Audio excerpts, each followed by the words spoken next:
Jerry Harvey warns of retailers going bust. Let's have a look.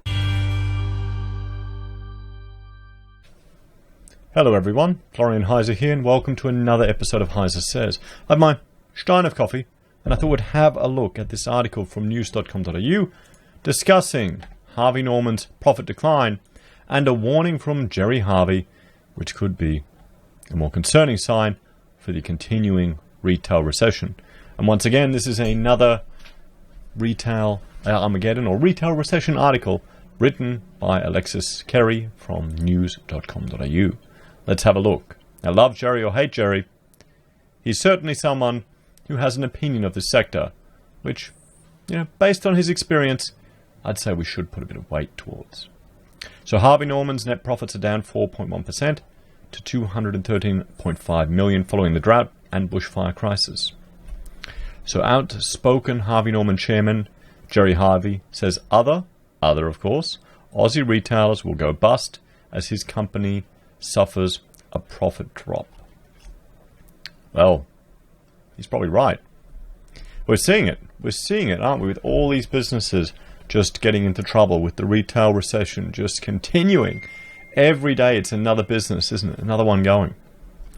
Harvey Norman boss Jerry Harvey has warned of more retail collapses to come as the sector grapples with falling consumer confidence. And I will bring up the consumer confidence here for you all to see. 100 is pretty much neutral. So you can see we're definitely into pessimist territory, guys. The retailers' first half profits slipped by 4% to $213.6 million, with revenue from franchisees down 4.2% to $497.8 million. But revenue from company-operated stores was up 5% to $1.24 billion. The company blamed bushfires and other extreme weather events for a quiet Christmas period. What about the advantages of the Black Friday sales? I keep thinking Black Economy Task Force. The Black Friday sales. How that was pulling sales forward. A lot of people have been talking about that. And, also Cyber Monday as well. I'm sure they both had an impact on Harvey Norman, particularly white goods. I mean, we bought our white goods online on Cyber Monday. Been using them a fair bit. Speaking to news.com.au following the results announcement, Mr. Harvey said retailers across Australia had been suffering as a result of high rent and online competition, coupled with a decline in sales as shoppers reined in spending as a result of the drought and bushfires. Well, and also a complete lack of wage growth. Just the economy has been depressed since the GFC, guys. That's the harsh reality. We haven't technically been in a recession, but on a per capita basis, our growth has been below trend since the GFC. So we're bringing more and more people in, and that's hiding the decline in our economy. I mean, which is, the more people you bring in, generally they have a slight positive effect on the economy. There you go. I mean, can it go on forever? Our infrastructure hasn't really seemed to have caught up, has it? So it's been difficult right across the board in Australia. It's just a thing most retailers and businesses have been battling in the last 12 months, he said. We're not in despair, but we're not saying, gee, business is wonderful. Consumer confidence is down, and the amount of money that has gone out of customers' pockets to charity and bushfire relief, and with farmers selling stock because of the drought, all these things have sapped confidence. He warned that more retailers would likely go bust following a string of high-profile collapses, including Jeans West, Colette, Harris Scarfe, and others, which some commentators have dubbed the retail apocalypse. Do you think it's a retail apocalypse, or to me it just feels like a recession? It's not quite of apocalypse. We haven't seen any major centers close. We don't have the abandoned shopping centers like the States have, which would be great. I mean, it'd be great footage for the channel. You see have you watched those videos where the guys go out and explore the abandoned shopping centers?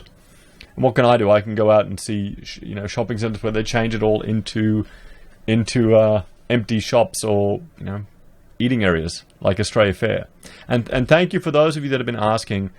The footage from Australia Fair that I went there was from last year, so we haven't been there since then. We're not at any risk of any exposure to certain things that have happened at Australia Fair, guys. So we're fine. We're fine. Although, considering the part of the city we're in, we're probably at high risk than anyone else.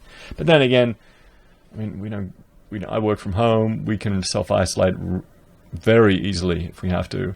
It's one thing I found, actually, a great way to save money is just working from home. I'm not buying coffees every day. I'm not buying lunches or breakfast every day. I'm not driving around all the time. It's surprising how much of a saving it's been. It really is. Should never have got to office.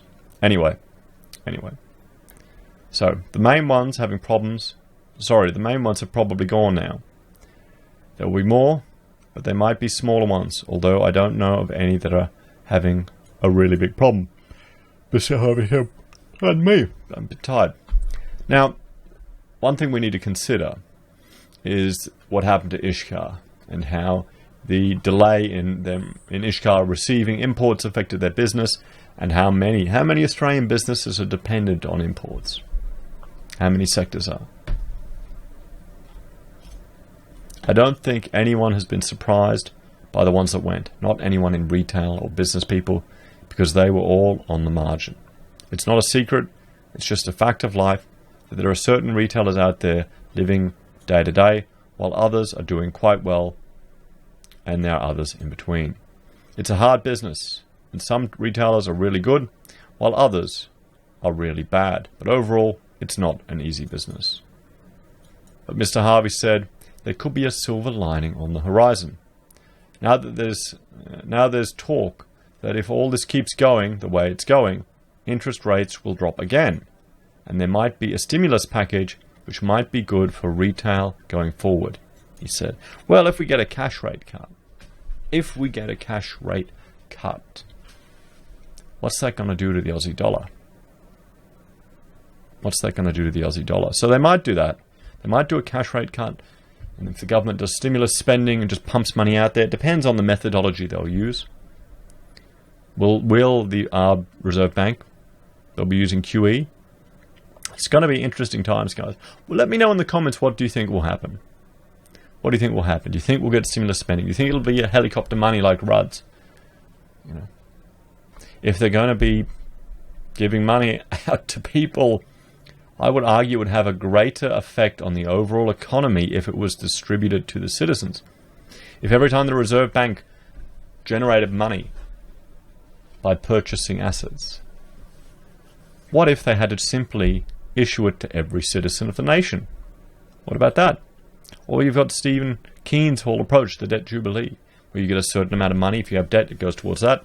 If not, you can spend it or use it on something else. That's a very simplified interpretation of one of his suggestions. I suggest you have a look at some of his videos on the topic, which you can find on YouTube. What do you think will happen, guys? It'll be interesting to see, and what will be the impacts. I mean, we've seen the US stock market has just crashed. The Australian stock market has crashed. And I had a look at gold. It's taken a big hit. Silver as well has taken a big hit. One of my CFDs, a stop loss, got triggered overnight, so it went down a lot more than I anticipated. But it's just money you're willing to risk. If you're playing in that, you got to make sure you're diversified.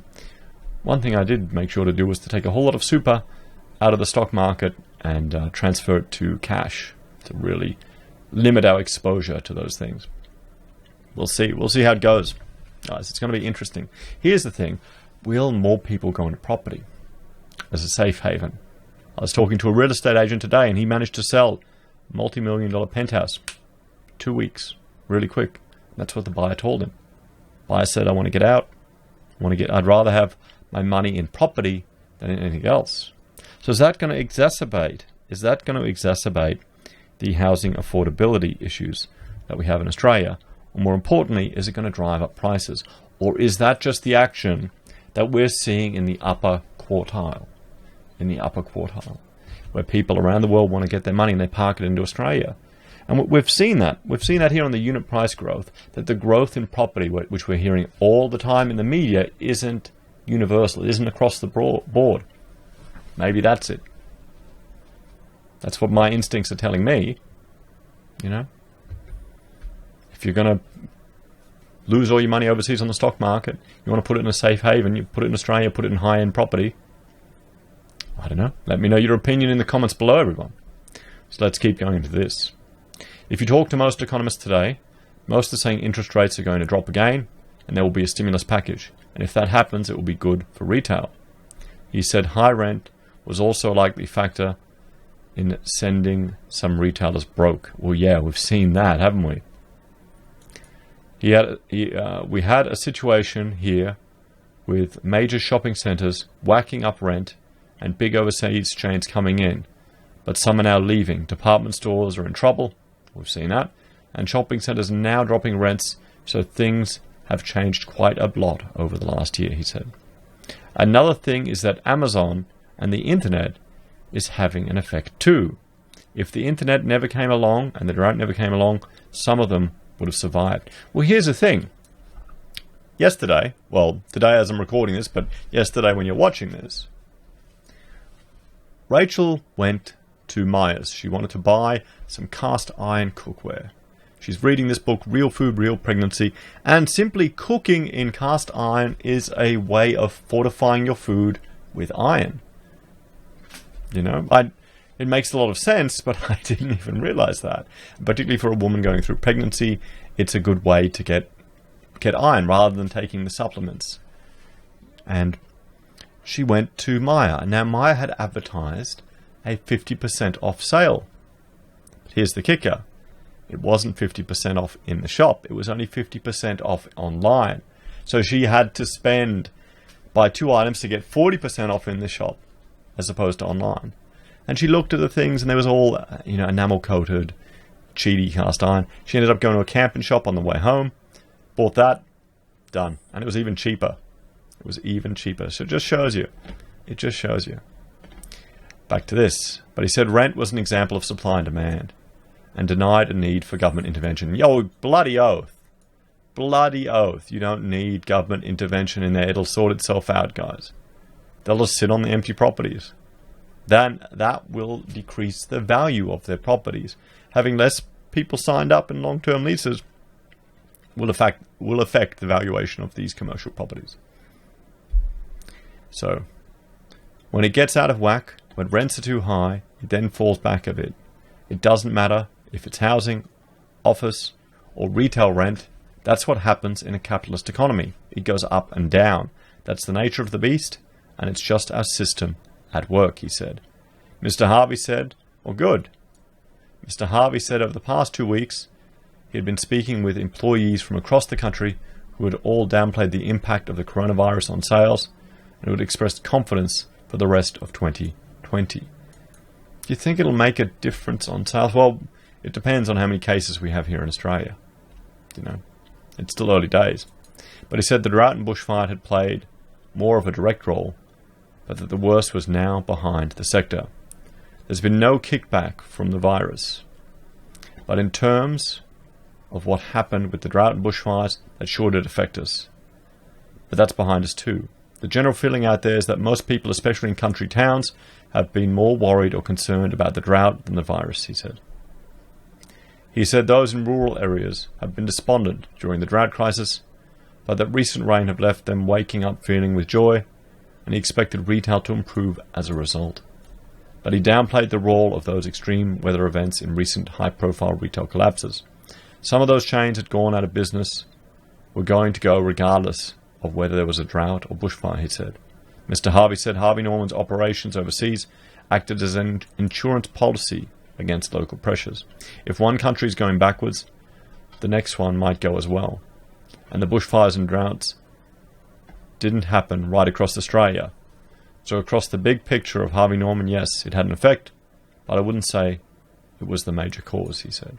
So it looks like their scale is saving them, but would be interesting to see their level of stock and if they will have issue getting supply of their products, because they sell electronic equipment and electronic consumer goods. They do have white goods and furniture, but a lot of that will be imported. A lot of it would be imported. Well, guys, let me know your thoughts and opinions in the comments below. As always, thank you for watching. Please like, share, and subscribe to the channel. If you're a fan and you want to help us grow, there are a few ways you can. You can support the channel by joining here on YouTube. Become a member, you get access to emojis and badges. You can support us via Patreon as well, with a small monthly donation. You can use our affiliate links at Amazon and eBay for your consumer purchases, and Kucoin and Independent Reserve for your crypto trading. We also have pocket squares that you can see, one behind me over there, handmade from the HeiseSays website. Go check them out, have a look. Perfect for any function or event. Thanks for watching, guys. Have a great day, and I'll see you in the next video. Bye for now.